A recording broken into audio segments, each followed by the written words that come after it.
ఈసారి CS movie recommendation లో I'm going to suggest A Oscar nominee film. To know the film name, keep watching the video.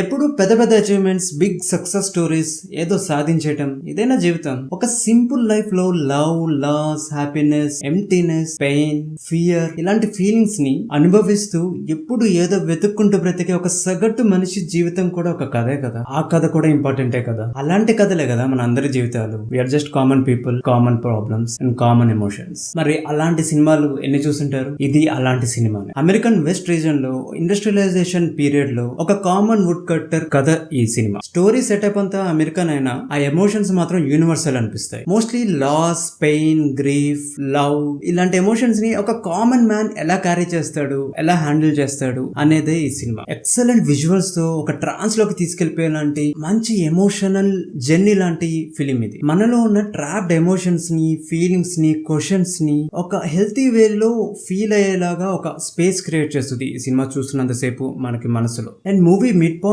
లో ఒక forest fire sequence ఉంటుంది. అందులో చిక్కుకుపోయిన ఫ్యామిలీని వెతుక్కుంటూ వెళ్తున్న హీరో ఉంటాడు. చాలా బ్యూటిఫుల్ గా, డౌన్ టు రియలిస్టిక్ గా, అంతే మనసుకి హత్తుకుని పోయేలాగా, అందంగా, పెయిన్ఫుల్ గా, సూపర్ గా ప్రెజెంట్ చేస్తాడు ఆ సీక్వెన్స్ ని. పెయిన్ ని తప్పకుండా చూడాల్సిన సీక్వెన్స్ అనిపిస్తుంది. మనకి గుర్తుండిపోయే సీన్ లాగా ఉంటుంది సినిమా అయిపోయిన తర్వాత. అండ్ ఈ మూవీ ఒక బుక్ స్టోరీ నుంచి అడాప్ట్ చేసుకున్నారు, రిటన్ బై డెనిస్ జాన్సన్. ఇప్పుడు ఈ ఇయర్ ఆస్కార్ కి ఈ సినిమా నామినేట్ కూడా అయింది. The movie name is train dreams and it is currently available in Netflix.